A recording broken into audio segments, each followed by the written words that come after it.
Oferecimento Jovem Pan. O ditado popular "pai é quem cria" enfatiza que o papel paterno vai além da simples geração biológica e abrange o cuidado, a educação e a construção de um vínculo afetivo com o filho. Eu diria pro meu pai e avô, eu te amo. Coisa que eu nunca disse. Eu convivi com meu avô até os 21. Eu me casei com 21. Então, até os 21, eu fiquei na casa dos meus avós.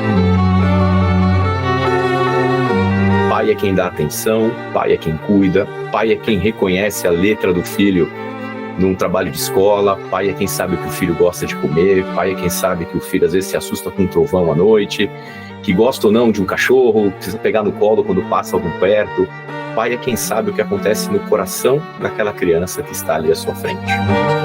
É a melhor coisa que aconteceu na minha vida. É o meu filhão que está aqui comigo e... Sou filho único. Essa jornada de paternidade realmente abriu completamente caminhos, talentos, me libertou de muita coisa e é uma vocação mesmo, é um chamado. A essência do amor que vai além dos laços de sangue. O que define uma família? Seria a força de um amor que se constrói no dia a dia? Neste documento Jovem Pan, vamos explorar a paternidade socioafetiva, que é um elo que nasce da convivência, do cuidado e da vontade de ser pai, independentemente da biologia. Vamos também abordar diversas maneiras de exercer a paternidade que se desprendem dos moldes convencionais. O multiartista Mussa foi criado pelos avós maternos, Lourdes e Lourival. Mas quem assumiu a figura paterna na vida de Mussa foi o próprio avô. O artista morou ao lado deles por 17 anos. Minha mãe se separou muito jovem do meu pai. E eles se casaram, tiveram um casamento muito rápido, se separaram quando eu tinha 7 meses. Estava em São Paulo, minha mãe voltou para a casa dos pais, que moravam no Rio, ela foi criada no Rio, e eu acabei sendo criado ali pelo meu avô, porque a minha mãe trabalhava, estudava, então não tinha muitas condições de estar ali comigo no dia a dia, mas no final de semana, então eu ficava entre meu avô e a minha avó, né? Os dois também trabalhavam, mas era mais fácil para eles me levar para o trabalho deles e estar ali comigo. Ele me levava para, enfim, tudo quanto é lugar que eu ia, eu era um mini adulto, né? Assim, ele não tinha aquele jeito com criança, era um homem, né? Um homem antigo, né? Então, assim, um homem que veio da roça, um homem durão, o olhar dele já dizia tudo. Mussa relembrou algumas das histórias vividas ao lado de seu avô. Ele gostava de catar, ele também gostava de pescar, e ele me levava muito para a Pedra do Arpoador, que é um lugar bem famoso no Rio de Janeiro, que fica em Ipanema. E a gente morava ali em Ipanema, perto do morro do Cantagalo, e ele me levava ali. Muitas vezes ele me levava ali pro arpoador, e a gente ficava ali, eu ajudava ele a catar marisco e tal. Tem um evento, né, que ele me levava muito para a escola, me trazia da escola e tal. Então a gente ia pelo caminho, e ele via assim que eu gostava de passarinho, aí ele me deu um canário por conta disso. Apesar de eu ser moleque, quando eu era pequenininho, meu avô tinha uma passada na areia, o pé dele, né, de adulto, eu tentava ali pisar nas pegadas dele, como criança, e alargava assim o meu passo, assim. Era uma coisa engraçada, uma coisa que eu gostava de fazer. Ele ia andando na minha frente e ia tentando pisar nas pegadas dele. E ele gostava de andar muito pela areia. O avô de Mussa, senhor Lourival Fernandes de Andrade, faleceu em 1999 e deixou marcas e memórias profundas na vida de seu neto. Ele me deu um conselho que eu fiz uma música recentemente sobre isso. Ele falava: coração dos outros é terra que ninguém anda. E eu fiz uma música sobre isso. Coração dos outros é terra que ninguém anda. Coração dos outros é terra que não se vê. Meu avô já me dizia: não manter acesa a chama, amor não tem garantia, muita gente ainda não crê. Será que a vida imita a arte ou a arte imita a vida?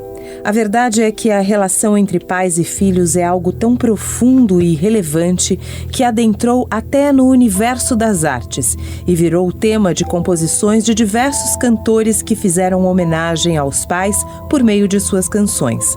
Fábio Júnior ao cantar Pai e o italiano Andrea Bocelli ao compor A Mio Padre, numa tradução livre ao Meu Pai.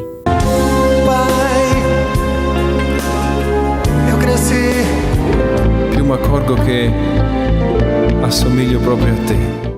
Por muito tempo, a ideia de família esteve restrita a um modelo.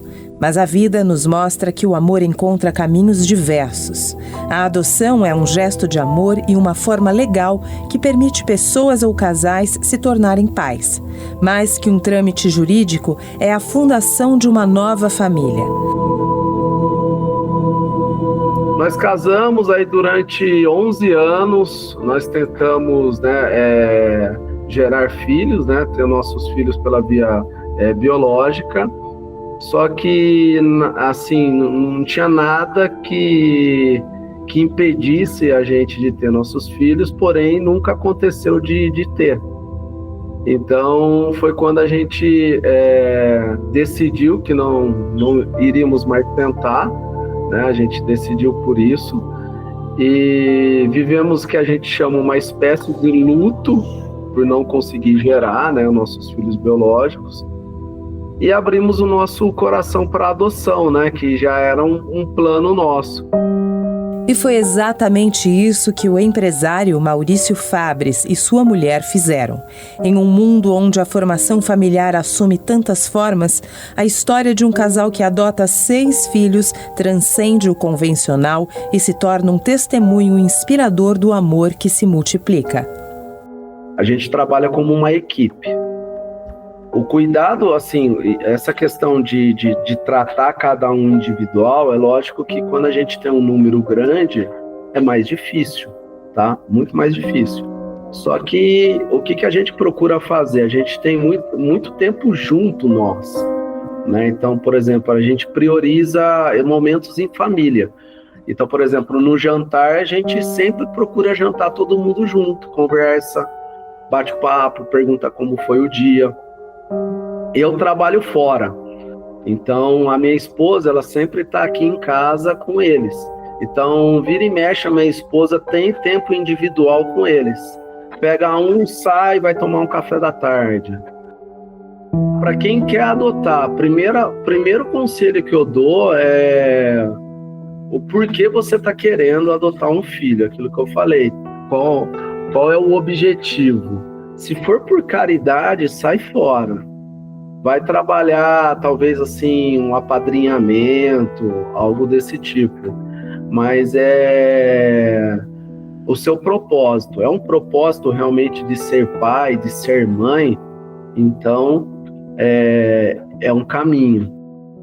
A gente sabe que o amor transforma, a gente sabe que o amor pode transformar tudo, mas a decisão de permanecer juntos, isso vem acima de tudo, Então, diante dos desafios, das lutas, das rejeições, das brigas, das dificuldades, é decisão. A criação de filhos é uma das experiências mais enriquecedoras e gratificantes da vida. Mas é importante reconhecer que essa jornada pode vir acompanhada de desafios financeiros significativos. Planejar e entender esses custos é crucial.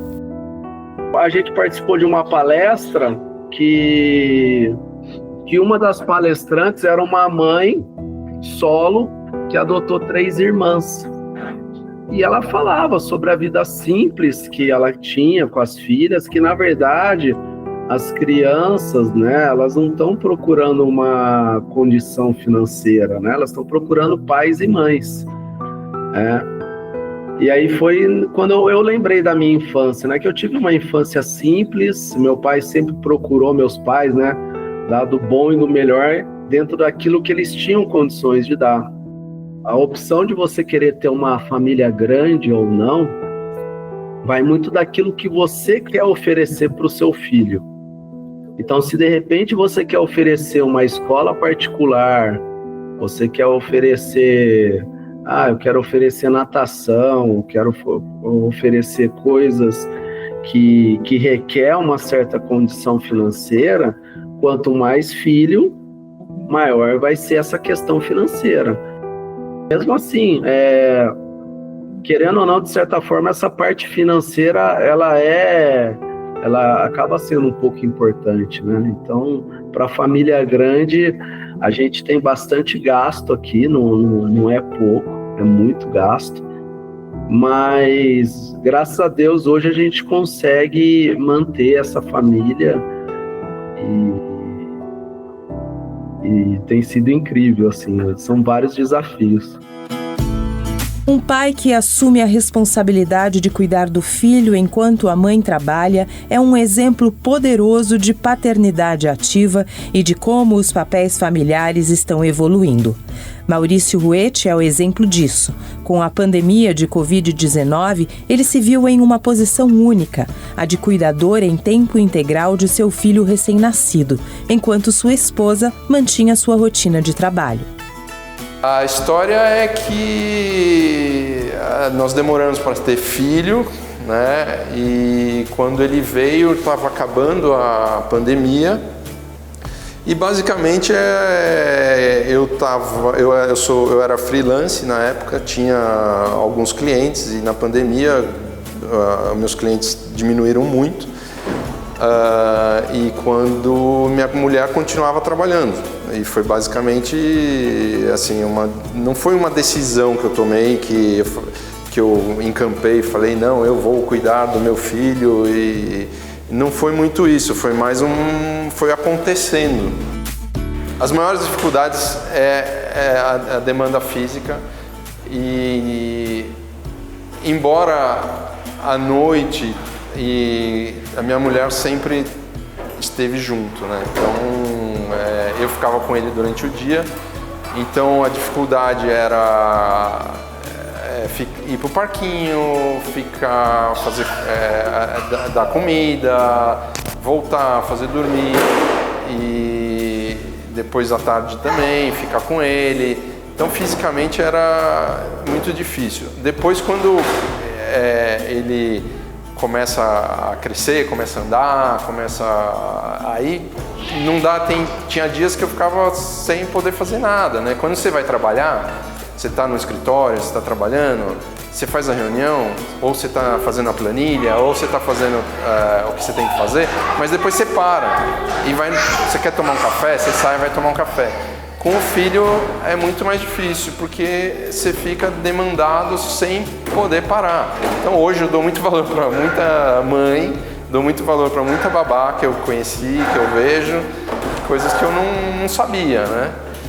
Mas a minha mulher também, quando ela chega em casa, ela assume total o filho, então também aí me dá um respiro, eu ajudo, continuo ajudando, e ela que põe para dormir, ela que dá banho, né? Então é um meio a meio, né? E às vezes pode ser até mais difícil para ela, porque ela tem que trabalhar o dia inteiro e depois ainda à noite ela assume. Eu nunca pensei na inversão de papel, de que o homem está cuidando do filho, teria que ser a mulher, a mãe, não o pai. Eu nunca pensei nisso, nunca passou isso pela minha cabeça. Eu sempre fui atrás da alegria de poder ficar com ele, entendeu? Isso nunca me veio à cabeça. São os dois juntos fazendo a coisa acontecer, entendeu? Então, eu não posso falar que eu que fiquei cuidando do Luiz Felipe, porque não é verdade. Eu fico cuidando dele durante o dia, enquanto ela está trabalhando. Pode ser até que ela faça mais do que eu, entendeu? Eu tenho a sorte de poder ficar com ele durante o dia, poder não trabalhar de carteira assinada, de bater ponto, entendeu? A multiparentalidade é o reconhecimento jurídico de que uma pessoa pode ter mais de um pai e de uma mãe simultaneamente, independentemente de laços biológicos. Na prática, o que nós temos? Nós temos a mãe e o pai, e os vetores que legitimam essas pessoas são vetores biológicos e genéticos. Mas há o evento social. onde as pessoas se relacionam com outras pessoas que passam a interagir na vida daquelas crianças, tomam esforços, passam a desempenhar um papel de pai e de mãe, e não é um papel concorrente, é um papel que se soma.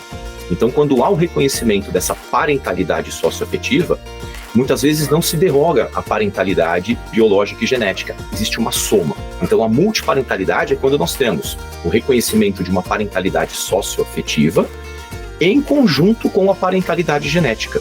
Aquela criança, aquele menor vai ter na sua certidão de nascimento 2 mães, vai ter 2 pais e a somatória dos sobrenomes. A multiparentalidade faz parte da vida de Luísa. Quando ela tinha 3 anos, sua mãe começou a namorar o seu padrasto. Depois de 23 anos de convivência, Luísa decidiu buscar o reconhecimento da paternidade afetiva e, atualmente, Luísa tem o nome dos 2 pais em seus documentos. Na verdade, a gente só colocou no papel o que sempre foi, né? A gente sempre foi uma família, então foi só essa questão mais formal de poder olhar o nome dele nos meus documentos e... Não sei, foi uma homenagem mesmo, sabe? A gente tentou fazer de forma extrajudicial, né, pelo cartório, e aconteceu que o Ministério Público não aceitou. Mesmo com o aceite do meu genitor, ele tinha escrito uma carta dizendo que ele aceitava as condições, né, de reconhecimento, que ele estava ok com tudo isso. O Ministério Público falou que só existia um pai e uma mãe, e não teria como reconhecer esse vínculo. E aí a gente optou pela via judicial mesmo, porque daí tinha uma lacuna maior para a gente poder explorar, né, a participação dele na minha vida. Então acho que a gente pôde pegar por esse lado emocional, né. Daí a gente ajuizou a ação e foi bem tranquilo, assim. Não tivemos mais nenhum empecilho. Só uniu a gente mais ainda. E depois, quando saiu a certidão, ele que me surpreendeu, porque ele sabia que a certidão estava pronta e eu não sabia. Então a gente foi jantar e daí ele me deu de presente a certidão, minha certidão de nascimento atualizada com o nome dele junto. Então aí eu que fiquei sem reação, porque eu que queria, né, proporcionar aquilo, e daí ele que veio e me entregou. Então foi bem legal, assim, outra surpresa. Ele foi uma das pessoas que me inspirou, né, a entrar no direito. Antes eu fazia um outro curso e depois eu fui me interessando, ele foi me contando um pouco da área e daí começou a despertar um interesse muito genuíno, sabe? Então, hoje eu tô no escritório que ele fundou, então assim, sabe, eu me sinto muito orgulhosa de estar aqui contribuindo para a sociedade de alguma maneira. E querer ser uma pessoa ética, ser uma pessoa correta, uma profissional decente, sabe? Muitos padrastos assumem o papel de pai na vida dos filhos de suas companheiras. Flávio Lupi, padrasto do advogado Fábio Aliandro Tancredi, fala justamente sobre esse vínculo e afeto que nutre pelos filhos da sua mulher Solange. O Guigo, que é o filho mais velho, tinha 8 anos, o Fábio tinha 7 e a Mariana tinha entre 4 e 5 anos. E aí nós começamos a ter realmente a nossa vida. A partir daí, a gente teve um relacionamento maravilhoso, porque eu adorava os 3. E tudo se deu realmente, o início se deu realmente pelo amor, muito amor. Eu era apaixonado e sou ainda apaixonado pela Solange, e eu sou apaixonado pelos 3 até hoje. Eu acho que é recíproco. Na separação inicial dos meus pais, meu pai foi morar fora do Brasil primeiro, depois ele sempre morou fora de São Paulo. Por poucos períodos ele morou aqui. Então o Flávio é quem sempre fez todo o papel de pai mesmo, de ir levar, trazer para a escola, acompanhar nas atividades escolares, nas atividades esportivas, enfim. Tudo isso a gente foi aprendendo junto, né? Como o pai ensina aos seus filhos. Então todo esse convívio aí de criação, de educação, de ensino, né? Como eu falei, ele é professor de matemática, então nas dificuldades às vezes que a gente tinha na matéria dele, a gente tinha ele como socorrer e estava em casa, né? Então era ele que acordava para levar para a escola, levava para a escola. Então todo esse convívio paternal, né, aconteceu desde que eles passaram a se relacionar. Com 3 décadas de casamento, Fábio e a esposa sempre tiveram a adoção como possibilidade ao não poderem conceber de forma natural. Uma opção que eu mais, né, inicialmente cogitava e já assimilava a ideia, e aí a gente construiu junto essa ideia de adoção, né, como um caminho para paternidade e maternidade. E aí, como eu sou advogado, trabalho com direito de família e sucessões e trabalho também com adoção, foi uma coisa mais tranquila para mim de entender o que é o processo, o formato e etc. A gente tem que estar meio preparado para o imediato, porque como que acontece na prática? Quando surge essa conexão, ou seja, quando o sistema encontra uma criança que encaixa com o nosso perfil, a gente é comunicado e praticamente a gente tem que escolher na hora se a gente quer ou não. Então nos 2 casos foi assim. A gente recebeu um telefonema e falou: olha, vocês estão aqui na fila de adoção e temos uma criança dentro do perfil. Vocês querem? Aí quando a gente manifesta o desejo, a gente vai ao fórum conhecer aquela história. No caso, como eles eram muito pequenos, né, aquela curta história de vida deles lá, saber a situação jurídica toda. E aí a gente já manifesta naquela hora se a gente deseja ou não iniciar o estágio de convivência. Então a gente, naquela mesma hora que a gente recebe a comunicação, a gente já tem que manifestar a vontade ou não. E eu acho que a gente está preparado, porque a gente sempre brinca, e um outro exemplo que a gente sempre dá, né, nas histórias de adoção, eu falei: se você foi capaz de amar um companheiro que não nasceu com você, não viveu com você com 20 anos passou a amar uma mulher, um homem ou outra pessoa, né, para conviver com ela, por que você não pode amar uma criança que está aí com meses ou poucos anos, né? Como seu filho, entendeu? Então dá, né?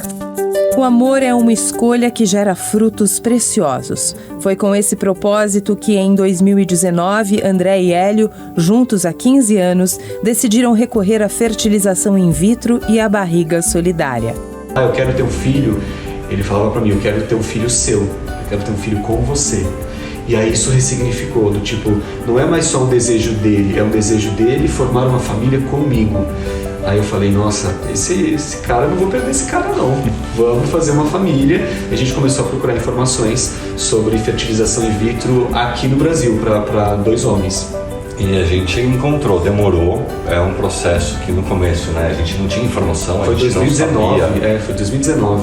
A gente não sabia como fazer, quais eram os primeiros passos, e a gente passou aí uns bons bocados até a gente conseguir encontrar um médico profissional que fizesse, uma amiga para fazer o auxílio pra gente, porque no Brasil você pode fazer desde que seja parente até 4º grau, ou ou uma amiga, e não pode ter remuneração. Por isso que no Brasil é barriga solidária e não barriga de aluguel. Então, até a gente conseguir tudo isso, foi um período bem intenso na nossa vida, né? Sim.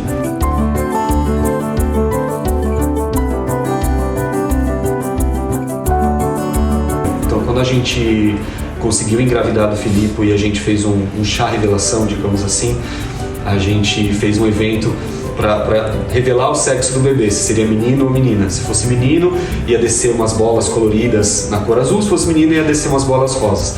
E quando a gente divulgou isso nas redes sociais, primeiro que assim, o nosso Instagram, que é o Dois Papais, ele cresceu muito, porque nós fomos os primeiros influenciadores a expor uma paternidade LGBT publicamente. E as pessoas falavam: como assim? 2 homens fazendo chá revelação, 2 homens tendo um filho biológico, por que não adotaram? Vocês têm que adotar porque tem um monte de criança na rua. Então assim, foram muitas coisas que eu falei: gente, eu só tô querendo ter uma família assim como qualquer outra pessoa quer ter uma família, eu tenho esse direito. né? Eu brinco, ninguém chega para Cláudia Raia e fala para ela: ué, por que você não fez um filho com o seu marido de uma forma tradicional? Por que você fez fertilização in vitro? Por que outros casais adotam? Porque cada um tem o seu sonho, cada um tem a sua vontade. Então o preconceito ele existe sim.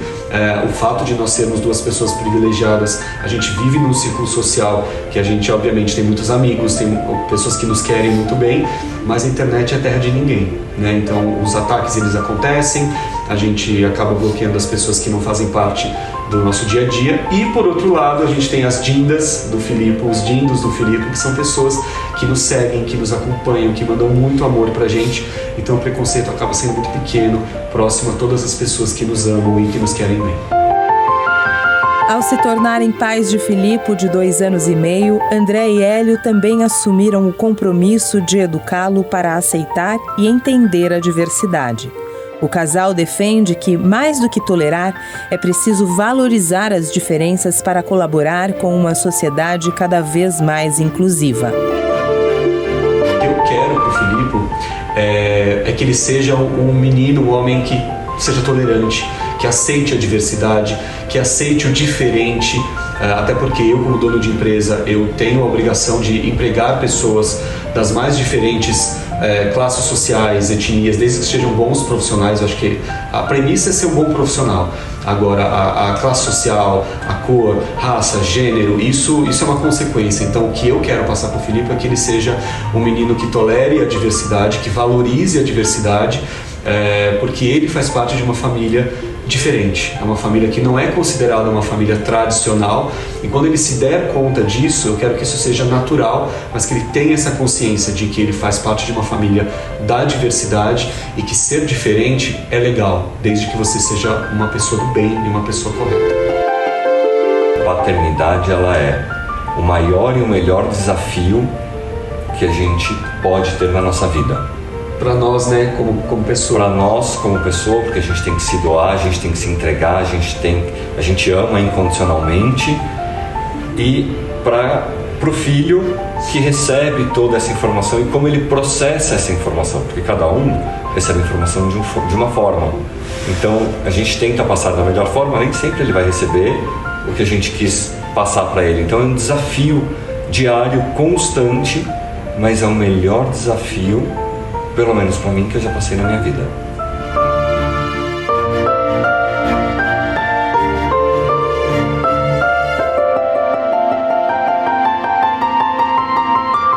A certidão de nascimento é mais que um pedaço de papel.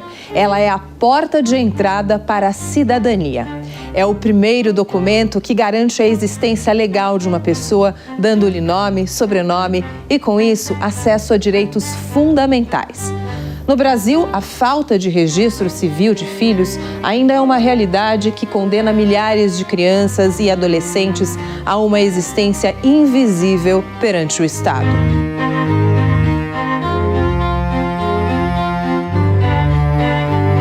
No Brasil, a gente ainda tem que forçar o homem a ser um pai. Porque ou a gente tem o pai que ele acha que ele, sendo o provedor, ele já fez toda a parte dele, a gente ainda tem aquele que nem quer ser o provedor.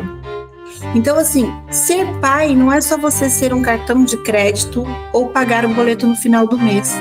Vai muito além. É você participar da criação e da educação dos filhos. Esse cara que abandonou os filhos, né? E a mulher, e saiu, entendeu?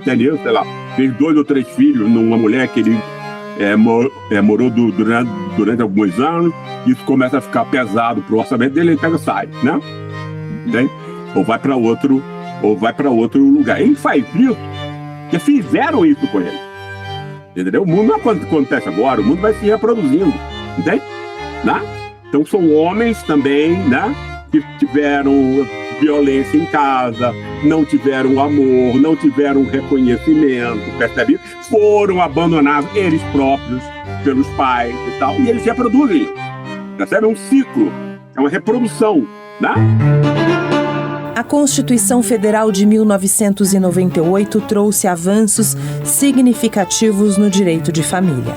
Ela estabeleceu a igualdade de direitos e deveres entre homens e mulheres no casamento e na criação dos filhos, e também eliminou qualquer distinção entre filhos gerados dentro ou fora de um casamento.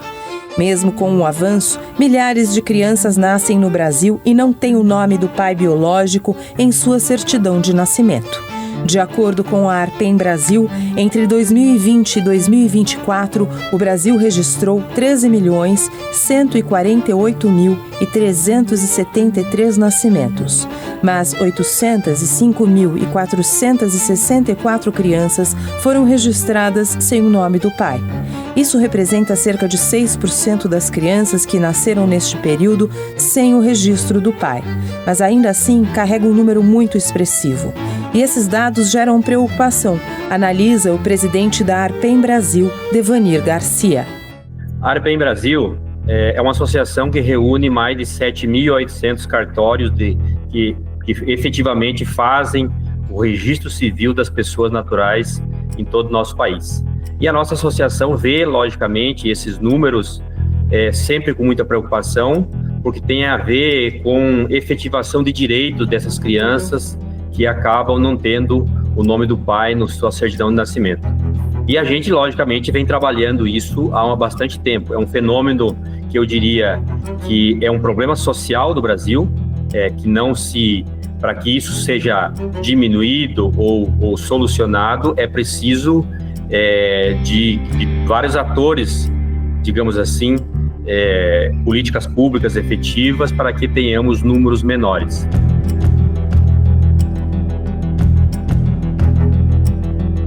A associação, ela vem trabalhando fortemente através e juntamente com o Conselho Nacional de Justiça, com os tribunais de justiça de cada estado, corregedorias, através de mutirões. O IMESC, Instituto de Medicina Social e de Criminologia de São Paulo, realiza todo mês um mutirão focado no reconhecimento de paternidade. A chefe de gabinete do IMESC, Juliana Lugani Pinto, conta os detalhes de como o exame de DNA ou o teste de paternidade é realizado. Para evitar burocracia, para chamar essas pessoas sem agendamento prévio para o IMESC. Então nós ficamos de plantão das 7 às 2 da tarde, toda a última sexta-feira do mês. Tá? Então é uma grande oportunidade para você evitar processos judiciais. Não há necessidade de procurar a Defensoria Pública, até porque também tem um agendamento e aí depois a Defensoria vem para o IMESC, também aí tem um agendamento prévio. Então é para facilitar para todas as famílias, exatamente para que a gente possa reconhecer a paternidade do maior número de pessoas. Para realizar esse exame, eu preciso de um suposto pai, a criança e a mãe, virem até nós, tá? De comum acordo, sem conflito, porque se existir conflito, aí sim vai ter que ser pela via judicial, porque nós não temos o poder coercitivo, nós não temos como obrigar as partes a comparecerem, tá? Então, tendo isso, a gente realiza o exame. Antigamente eram feitos os exames de DNA através de tubos de ensaio, né? Hoje a tecnologia está muito avançada, é apenas uma gota de sangue, não há necessidade de vir de jejum, tá bom? Isso é uma dúvida que as pessoas têm, então é uma gotinha de sangue na ponta do dedo, como se fosse um exame de diabetes, tá? Então não dói, tá? A gente faz na criança com lanceta específica para criança. Então eu consigo soltar o exame em 15 dias, envio para o Ministério Público e o Ministério Público vai chamar essas famílias e, sendo o pai, ele já encaminha direto para o cartório de registro, totalmente gratuito e é muito célere. Se você vai ingressar com processo judicial, as várias das famílias em São Paulo, acho que todos, inclusive em qualquer estado, são superlotadas, então demoram muito. Então, é uma forma de facilitar a vida dessa mãe, desse pai, dessa criança, né? E é de forma gratuita. Então, não precisa de advogado, você não precisa buscar um defensor público, é só vir e fazer esse exame. a maior importância vai além dos alimentos, né, do direito de alimentos e direitos sucessórios. Claro que alimentos é muito importante, os direitos sucessórios, mas as pessoas têm que também ter em mente que isso mexe com a autoestima da criança, né? Então, uma criança, o desenvolvimento psíquico da criança, ela se forma até os 7 anos de idade. Então, a importância do pai, a figura paterna para a criança é muito importante. Então, a gente gosta de frisar que vai além dos direitos de alimentos e direitos sucessórios. É importante para o desenvolvimento saudável dessa criança ter o registro do pai, né? Ter esse convívio com o pai, se possível. Precisamos de ajuda de políticas públicas, precisamos de ajuda para que as famílias brasileiras tenham um melhor preparo, uma orientação sexual nas escolas, em que as meninas, possam saber desde já da sua responsabilidade, possam saber o quão danoso é colocar uma criança neste mundo sem que ela tenha a responsabilidade de um pai e de uma mãe.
homem se defender numa briga, de saber reagir a situações, eu acho que eu teria mais paciência e talvez eu cogitaria a possibilidade de ter filhos.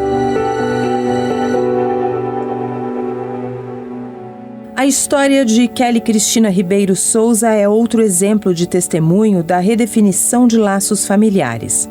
Sua mãe biológica a entregou para a adoção ainda durante a gestação. Kelly então foi adotada por um casal de mulheres, mas a falta de uma figura paterna sempre repercutiu em sua vida. E quando eu tinha ali meus 8, 9 anos de idade, eu estava em um restaurante, né, com as minhas mães. E meu pai também era da localidade, mas ele nunca procurou. Ele sabia, né, que eu era filha dele, mas ele nunca procurou. E eu era criança também, né, então automaticamente eu também não procurava. Só que nesse dia eu tive esse encontro com ele nesse restaurante, e aí ele perguntou para as minhas mães se podia fazer uma foto, e aí ele fez essa foto. Só que desde então a gente nunca teve contato. Né, foi o único contato que eu tive na minha infância com meu pai.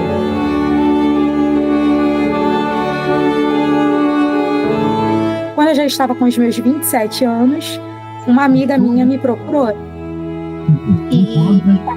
E aí ela era ano novo, e aí ela me perguntou, eu achei que ela estivesse me ligando para poder desejar feliz ano novo. E aí ela falou, né, oi Kelly, então, eu queria te fazer uma pergunta, mas eu não sei se você vai querer falar sobre, mas você conhece seu pai? Eu falei para ela, né? Falei, olha, eu sei quem é, eu sei onde ele mora, só que assim, eu não tenho contato com ele. Ela perguntou por quê, se havia algum problema, e eu falei, não, ele nunca me procurou, então eu também acabei não procurando por ele, né? Acabei não tendo contato com ele. E aí ela falou quem era, perguntou quem era, e aí eu falei para ela, e aí ela falou, então, temos 10 anos de amizade, nós somos irmãs. E aí foi um choque. Foi, de primeira, assim, foi um choque, que eu falei assim, não é possível, não tem como. E aí ela falou, olha, então, nós temos vários irmãos, nós temos muitos irmãos, eu conheci 6, mas tem muito mais, né? E aí eu queria saber se você topa um encontro. E aí eu falei para ela, lógico que sim, meus irmãos não têm nenhuma culpa dos erros dos nossos pais, né? A minha irmã caçula, ela que achou a fotografia, né, das coisas do meu pai, e aí ela comentou com uma prima nossa, olha, deve ser mais uma filha do meu pai perdida por aí. O pai, ele na verdade não reconheceu nenhum dos filhos dele, só essa minha irmã caçula mesmo, porque ele ficou casado com a mãe dela, mas o meu pai, ele tem, eu não sei ao total, porque nem ele sabe o total de filhos que ele tem, né? Os que eu conheci foram 6, mas ele não tem vínculo com nenhum dos filhos, ele não tem nenhum. Então assim, na verdade, eu fui registrada no nome da minha mãe adotiva, porque eu fui adotada à brasileira, né, de maneira ilegal, na época não, até hoje é uma maneira ilegal de adoção, porque antigamente tinha muito isso, eu não quero mais o filho, toma.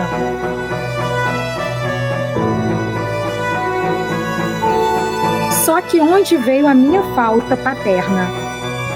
Querendo ou não, a minha família, por não ser uma família tradicional, foi uma família de 2 mulheres, eu tinha essa necessidade de defesa. E eu não tive defesa. Eu não tive uma figura masculina para me defender.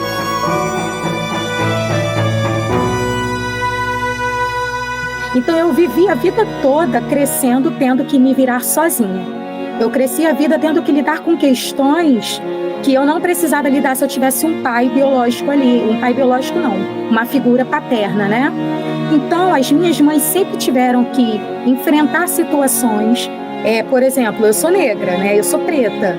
Eu tive questões de racismo que elas tiveram que peitar a situação. Que talvez se eu tivesse um pai, elas não precisariam enfrentar. E eu fui adotada por uma mulher branca, do olho azul e loura. E era muito engraçado, porque quando eu saía com ela na rua, as pessoas comentavam, nossa, quando eu falava mãe, mãe? E aí ela brincava, né? Meu marido é preto. Regiane Carvalho é psicanalista há mais de 20 anos e dedica o seu trabalho em auxiliar famílias, especialmente nas áreas da educação e da criação dos filhos. A gente já nasce com traumas. Não é que você, depois do nascimento, começa a adquirir seus traumas. Os traumas já vêm desde a sua gestação. Então, quando o pai rejeita e fala para a mãe, esse filho não é meu, eu não quero saber, eu quero DNA, ou eu nem quero, não me procure mais, a criança já se sente rejeitada. Então, ele nasce com síndrome da rejeição. Então, é uma criança que ela já nasce, sabe aquele bebê chorão demais, que parece que ninguém consegue consolá-lo? Ele já tem os seus pequenos traumas, porque essa mãe chorou, essa mãe pensou em tirar a criança por saber que não teria alguém ao lado dela para ajudar nos momentos mais difíceis. Ela não teve apoio, às vezes, da família, porque ela não arrumou uma pessoa muito legal para engravidar, porque ela engravidou na adolescência. Então, todo esse peso, ele já nasce na carga da criança. Quando você não conheceu o pai, a gente, às vezes, cria um pai idealizado, tá? Então, se eu nunca conheci o meu pai, se a minha mãe resolveu, eu não vou contar quem é o pai, a criança ela pode fantasiar.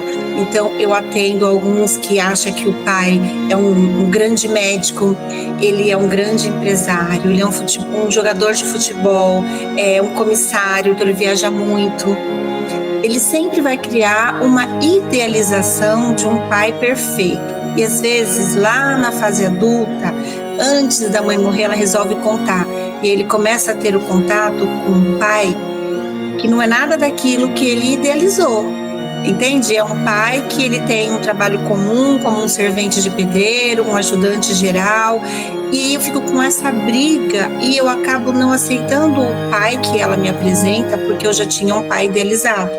Então, quando a gente vai para terapia e a gente vai fazer análise, o que acontece? Fazer análise é você ressignificar o tempo todo as suas dores. Eu vou reproduzir o que eu conheço. Então, a teoria da psicanálise é isso. Vamos ressignificar? Vamos colocar outra coisa neste lugar? Então, assim, isso aqui foi legal para você? Não, isso doeu em você. Então, como que a gente vai fazer? Vamos voltar e vamos ressignificar. Pegar essa criança que não teve pai, mostrar para ele que hoje ele é um homem adulto e como reagir àquelas dores. Então, se você vai casar com um homem que ele não teve pai, ele não sabe ser um bom marido. Ele vai ter que aprender a ser um bom marido.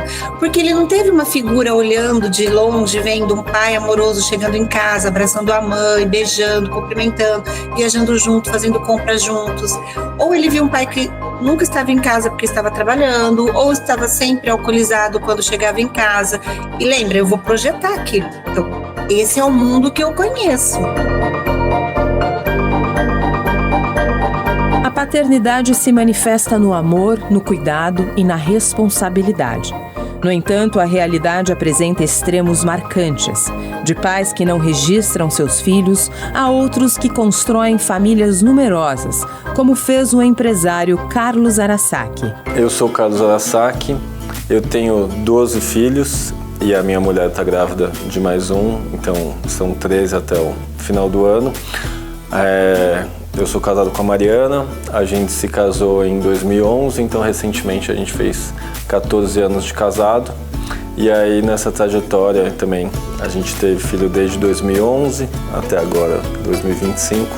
Só em 2017 que a gente não teve filho, e em 2024 também. Fora isso, todos os anos de 2011 até aqui a gente teve um bebezinho ou 2 bebezinhos aí saindo da barriga e alegrando mais a nossa vida. Mas na verdade, quando a Mariana ficou grávida, foi uma surpresa para todos nós. Então foi uma surpresa muito boa e eu comecei a me sentir pai. Então a partir do momento que eu já ia começar de fato a colocar mãos à obra, né? Então você já vai, acho que ganhando, sabe, as qualidades, as skills, a consciência a partir desse momento. Mas é lógico, né? Eu sou um pai hoje que tem uma amostragem muito grande de filhos, né? Então tem um espectro grande para trabalhar. Então eu comecei a estudar sobre isso e eu vi hoje, por exemplo, que para mim a educação básica, né, bem feita, é um instrumento de mudança do país, por exemplo. E muitos pais, eu vejo, por exemplo, que eles não fazem, não tem essa consciência, pelo menos nos primeiros filhos. E as coisas passam muito rápido. Assim, dinheiro, profissão, essas coisas, elas vão e voltam, você recupera, você melhora. Mas o tempo da infância do seu filho, não. Então, assim, de repente, o seu filho a minha mais velha já tem 13 anos e passou assim no estalar de dedos. Então sempre estou pensando, como eu gostaria de reviver ou de saber o que eu sei hoje na infância dos meus primeiros. Sou filho único. Essa jornada de paternidade realmente abriu completamente caminhos, talentos, me libertou de muita coisa e é uma vocação mesmo, é um chamado. Alguns filhos são mais sensíveis, outros filhos são mais casca grossa. E aí você tem que chegar e, cara, qual que é essa chavinha para eu conseguir decifrar o que ele quer falar? E ao mesmo tempo, uma coisa muito importante, como que eu vou exercendo, né, essa criação, essa conexão, essa confiança, que eu acho que no fundo é o mais importante que a gente tem que desenvolver, da infância até que eles sejam, né, adultos jovens. Porque o seu filho ele pode ter uma vida que seja uma vida escondida de você. A sua filha pode ter uma vida escondida de você. Ela pode não se abrir. E acho que o nosso principal caminho é conseguir, né, criar uma ponte direto para o coração deles e ser muito aberto. E a gente tentar colocar sempre, por exemplo, padronizar as coisas. Então, quando eles chegam no colégio, se eles não almoçam no colégio, aí vai lá e almoça todo mundo ao mesmo tempo. Depois, tem atividades à tarde, os que tem. Então, já todo mundo toma banho, fica pronto, e ou vai fazer a tarefa ou já vai para a atividade. Depois, no final do dia, a mesma coisa. Todo mundo já chega, janta, todo mundo junto, vai lá, coloca o pijama, escova o dente, se arruma e fica pronto. Então, a gente sempre faz uma dinâmica de ter os horários previstos, porque criança gosta de previsibilidade, né? Quer dizer, ela quer furar a previsibilidade, mas é muito bom para ela. Então, assim, a gente foi aprendendo a deixar tudo já bem programado, bem anotadinho. Sempre no começo do mês, por exemplo, a gente faz um calendário do mês inteiro, a gente vai... E assim, nós somos muitos, né? E aí, em geral, o que nos perguntam muito também, hoje a gente sai em 2 carros, então são 2 carros de 7 lugares, e aí vamos ver, né, agora que até onde vai, né, a maioria das pessoas falam que daqui a pouco a gente vai ter que dirigir um ônibus mesmo, né, então, enfim, essa é a nossa vida, a gente viaja sempre em 2 carros. Carlos enfatiza que para um relacionamento prosperar, a colaboração e a união são fundamentais. Ele destaca a importância da ajuda mútua entre o casal. Você tem que pensar sempre no time, na união, nos 2 ganhando juntos. Então, essa questão de falar assim, cara, como que eu posso ajudar, como que eu posso ficar mais à disposição, e assim, de forma prática é isso. A gente...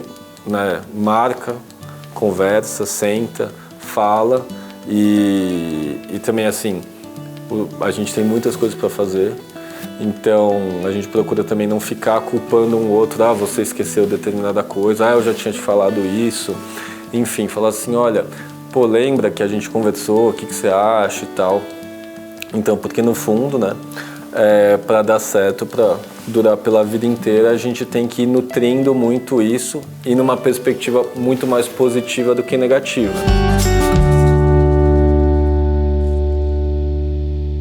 O Documento Jovem Pan fica por aqui. Assista a esse e a outros programas no canal do YouTube da Jovem Pan e no aplicativo Panflix. Uma ótima noite para você e até mais.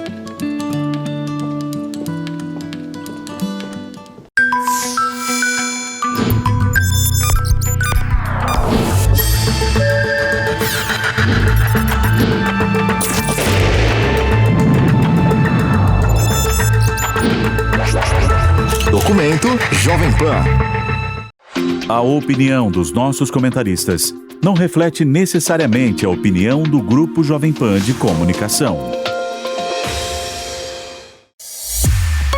Realização Jovem Pan.